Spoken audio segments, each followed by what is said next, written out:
Michael Plocost, bonsoir. Bonsoir, bonsoir. Merci d'être avec nous, Michael Plocost. Eh bien, oui, on avait dit bodybuilder, c'est comme ça que je vous Ah ai mon Dieu! défini. Dans un premier temps, il faut le rappeler, hein, c'est quand même votre parcours. Ouais, ouais, c'est vrai que c'est ce que je fais depuis 96. Déjà, merci de m'avoir invité, hein, Guadeloupe C'est première. un plaisir, Voilà. c'est nous qui vous remercions. Et oui, j'ai commencé le bodybuilding, un peu le culturisme hein, à 96. Et puis, bon, ben après, c'est le culte en fait de se développer soi, physiquement, d'augmenter sa santé et tout. Et c'est vrai que pour moi, c'est un parcours totalement différent. Je ne dis pas qu'on n'est pas humaniste quand on fait du bodybuilding, mais on est un peu très centré sur nous-mêmes et on devient même des fois un peu narcissique de ça parce qu'on pense qu'à effectivement notre évolution. C'est ça, la beauté, on La est toujours à se beauté, il faut regarder qu'on dans le soit, miroir, voilà. voilà, on se regarde et tout. Mm. Et c'est lors de justement de cardio, de footing pour des préparations physiques qu'un jour sur Pointe-à-Pitre, parce qu'à la base je viens de Saint-François. Et Saint-François, il y a beaucoup moins de misère, hein. Il y en a partout, mais il y en a beaucoup moins.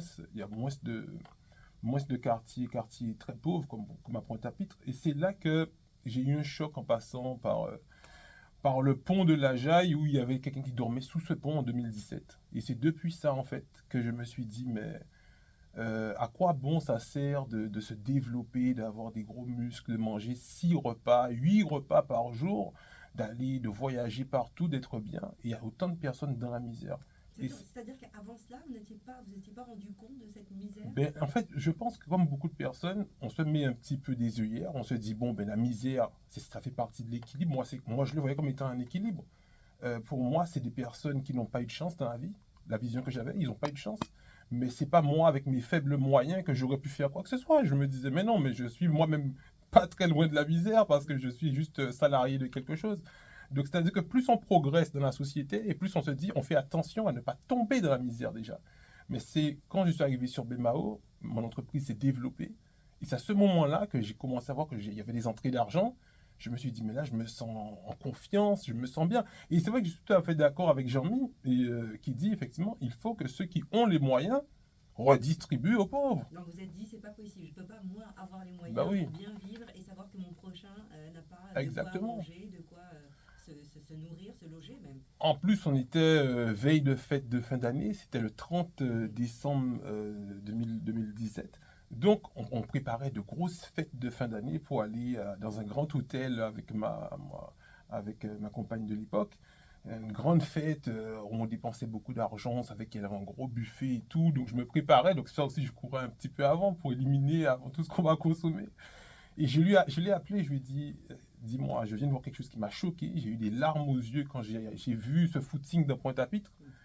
Je lui ai dit, est-ce que ça te dérange pas que demain on fasse plus soft et que cet argent-là, on le redit, on achète des vivres pour donner aux gens dans la rue. Bien. Et du coup, elle m'a dit, ah moi je te suis, et tout, et tout, et tout. Bon, je suis tombé sur une personne qui, effectivement, toujours tombé sur des personnes qui comprennent bien les choses. À ce moment-là, ça m'a encouragé. J'ai appelé des amis, parce que j'ai toujours un petit groupe WhatsApp de copains.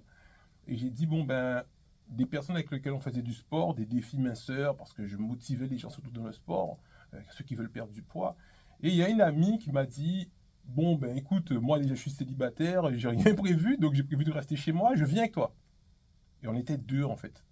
À deux, on a acheté en fait du sandwich, des trucs, on a acheté ça chez Frischeur, on a Donc mis du avec jus. votre argent à vous, Ah oui, oui, c'est-à-dire oui, l'argent que vous aviez prévu de mettre dans le 31 oui. décembre pour faire la Exactement, fête, les habits, exactement. etc.